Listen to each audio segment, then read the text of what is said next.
जी पंजाब से। बाबूजी, आपकी कृपा से मैं निरंतर नाम जप करने की कोशिश तो कर रही हूँ, बट अभी तक कोई दिव्य अनुभूति नहीं हो रही महाराज। पहले पाप नष्ट होने दो, पहले पाप नष्ट होने दो, तब दिव्य अनुभूति होगी। जन्म जन्म की कोठरी भरी रखी है पाप की, उसको पहले नाम के द्वारा नष्ट होने दो। जैसे जैसे नाम भगवान निष्पाप आपको करेंगे, वैसे वैसे दिव्य अनुभूति का भगवान के दर्शन हो जाएंगे। खूब नाम जप करो, अभी दिव्य अनुभूतियां आ जाएंगी आगे। पहले न सातु दीर्घ काल निरंतर सत्कार सेवितो दृढ़ भूमि। जो लंबे समय तक आदर पूर्वक नाम जप करता है उसका हृदय पवित्र हो जाता है, और निर्मल मन जन सो मोहि पावा। भगवान से बढ़कर दिव्य अनुभूति क्या होगी। इसलिए भगवान का भजन करो, इसकी चिंता ना करो कि अभी भगवान मिले कि नहीं मिले, दिव्य अनुभूतियां हो रही कि नहीं। आप नाम जप करो, नाम पर ध्यान दो। नाम चल रहा है, यही दिव्य अनुभूति है। हमारे मुख में नाम चल रहा है, यही भगवान की बड़ी कृपा है। ऐसा करो जी। हिना जी दिल्ली से। राधे राधे महाराज जी। महाराज जी, आपके चरणों में कोटि कोटि प्रणाम। गुरुदेव, मन में जब कोई प्रश्न ही नहीं होगा तब वो स्थिति कैसी होती है? परमानंद में ये स्थिति तभी होती है जब मन सावई मनः कृष्ण पदारविंदयो, मन भगवान के चरणों में लगा है, न सोचति न कांक्षति, तो ब्रह्म भूता प्रसन्न आत्मा, वो अखंड प्रसन्नता से युक्त होती है।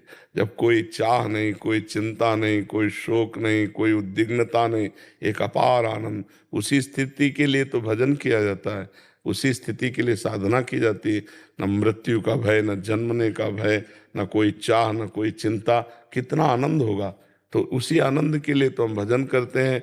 पर विषयानंद छूटे और भजन हो, तब भगवदानंद में स्थिति होती है। अचंचल मन, शांत मन, अकाम, कोई कामना नहीं, तो ये भजन से होगा। खूब नाम जप करे तब होगा जी। ज्योति भूषण उपाध्याय जी। राधे राधे महाराज। हे प्रभु, मैं जो भी बोल रहा हूँ आपकी कृपा और आपके बल से ही बोल रहा हूँ। मैं आपकी अनन्य भक्ति करता हूँ, सदैव आपका ही चिंतन स्मरण ध्यान करता हूँ, श्री राधा नाम जपता हूँ और श्री विग्रह में आपका ही दर्शन करता हूँ। महाराज जी, मेरा प्रश्न है कि प्रभु, जब मैं आपका ध्यान करता हूँ तो आपको साक्षात भृकुटी महल आज्ञा चक्र में करना चाहता हूँ। हम पे कृपा करिए प्रभु, दर्शन देकर इस जीवन मरण के चक्कर से मुक्त करें। महाराज जी, इसके लिए तो जो हमारा स्वरूप है उसे तो आप जानते नहीं हो, आप देह को जानते हो। सामने जो ढांचा देख रहे हो इसको जानते हो। हमारे स्वरूप तक पहुंचो तब बात बनेगी। हमारे स्वरूप तक पहुंचने के लिए खूब नाम जप करो, पवित्र भोजन भगवान को अर्पित करके पाओ, और सत्संग अधिक से अधिक सुनो, और दूसरों का उपकार करो। जितना दूसरों का उपकार करोगे उतना देह पवित्र होगी, जितना नाम जप करोगे उतना मन पवित्र होगा। और जब देह पवित्र हो गए, मन पवित्र हो गए, विचार पवित्र हो गए, तो आप परम पवित्र फिर हमारे स्वरूप को जान जाओगे। हमारा स्वरूप आत्म स्वरूप जो है उसी ये कल मिट्टी में मिल जाएगा। इसका अस्तित्व न कल था न कल रहेगा, आज ही है वर्तमान में। नहीं, जैसे प्रभु जी ध्यान करते हैं तो ऐसे राधा नाम जपते हैं, श्री राधा नाम, लेकिन अब बार बार चिंतन आप पे जाता है, आपके ये सब कुछ ख्याल आते हैं हमको। हाँ, इसका चिंतन करने से आपका परम मंगल होगा। ध्यान मूलम गुरु मूर्ति, पूजा मूलम गुरु पदम। पर ये स्थायी नहीं है, ये शरीर स्थायी नहीं है, ये नाशवान है, प्रतिक्षण मृत्यु को प्राप्त हो रहा है। पर ध्यान आप पे ही जाता है, सुख मिलता है आप पे। हाँ, तो अब हमारी बात समझो कि ध्यान करना चाहिए, ध्यान योग्य है, क्योंकि ये प्रभु को समर्पित जीवन है। पर ये टिकाऊ नहीं है। टिकाऊ पर पहुंचो, पहले खूब नाम जप करो और ध्यान इसी का करो। ध्यान मूलम गुरु मूर्ति, पूजा मूलम गुरु पदम, मंत्र मूलम गुरु वाक्यम, मोक्ष मूलम गुरु कृपा। नाम पर ध्यान करो, राधा राधा राधा। और अगर हमारा ध्यान आ रहा है तो हमारे मुख पे लिखो राधा राधा, फिर आगे बढ़ो। ठीक है जी प्रभु, एक प्रार्थना करनी है। जी प्रभु, आप तो कृपामय लाडली सरकार हो प्रभु। जी। प्रभु, बस एक ही कृपा करना भगवान, अभी इस आवागमन के चक्कर से मुक्त हो जाओ। हाँ, इसके लिए आप अभी मुक्त हैं। अगर राधा नाम चल रहा है, अभी प्राण निकल जाए तो अभी आप भगवत प्राप्त हो जाएंगे। हमारी बात मान लो। बस एक कृपा। एक दिन एक शास्त्र में हम प्रवचन में कह रहे थे कि उसमें लिखा, संत वाक्य पर विश्वास कर ले, अगर संत कह दे जाओ जीवन मुक्त, तो वो जीवन मुक्त हो जाएगा। तो हम जैसे तुमसे कह रहे हैं कि राधा नाम ले रहे हो, अभी प्राण छूट जाए तो अभी मुक्त हो जाओगे तुम। प्रमाण, जब बच्चे को बुलाया नारायण, भगवान का ध्यान नहीं था, भगवान को नहीं बुलाया, अपने बालक को बुलाया जा मिलने नारायण, तो भगवान के पार्षद आ गए और मुक्त हो गया। तुम जान करके राधा बोलोगे तो तुम मुक्त नहीं हो जाओगे। तो आप राधा राधा राधा, और ये विश्वास करो मैं मुक्त हो रहा हूं। जैसा सोचोगे वैसा बन जाओगे, जैसा बनना वैसा सोचना प्रारंभ कर दो। अब मैं मुक्त हो रहा हूं। अगर मुक्त ना होना होता तो मुझे साधु समागम न मिलता। जब द्रवहि दीन दयालु राघव, तो साधु संगति पाइए। अंबन वचन कर्म से मैं संसार से मुक्त होना चाहता हूं, तो मैं भगवान के आश्रित हूं और मैं मुक्त हो रहा हूं। मैं देख रहा हूं रोज का रोज मैं मुक्त होता जा रहा हूं। ऐसा अनुभव करो।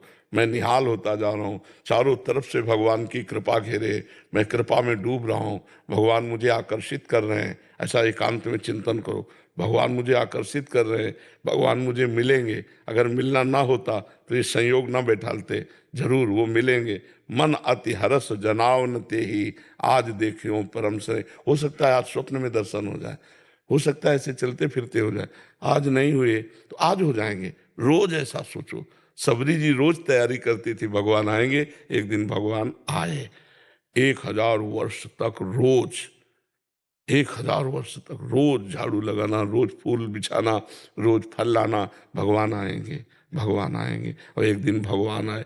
1000 वर्ष तक कौन रोज नियमावली चलाएगा, लेकिन उनको विश्वास था भगवान आएंगे। भगवान आए, सबरी जी को निहाल किया। तो ऐसे ही हम संत वाक्य पर विश्वास करें, राधा राधा राधा, अपना जीवन बना ले राधा नाम, तो खत्म हो जाएगा। जन्म जन्मांतर के पाप भस्म हो जाएंगे और हम भगवान को प्राप्त हो जाएंगे। वसुंधरा जी, न्यू दिल्ली से। श्री हरिवंश महाराज जी। महाराज जी, सहचरियां सब कलाओं में पूर्ण हैं, लेकिन मैं अधम अपूर्ण हूँ।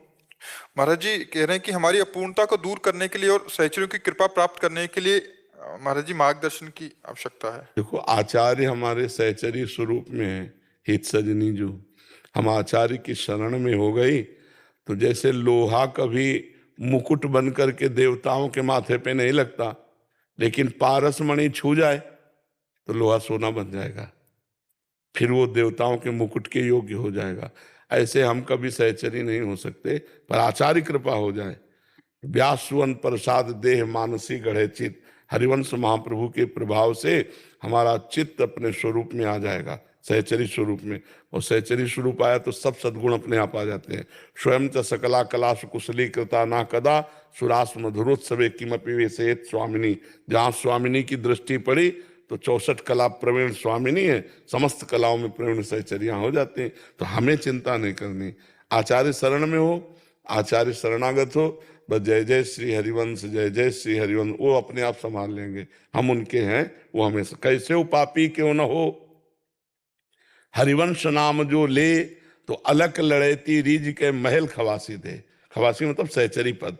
अलक लड़ेती सी लाडली जो रीझ जाती है, तो हम जय जय श्री हरिवंश, श्री हरिवंश, श्री हरिवंश, राधा वल्लभ श्री हरिवंश रात दिन जपे, अपने आप सब कुछ ठीक हो जाएगा।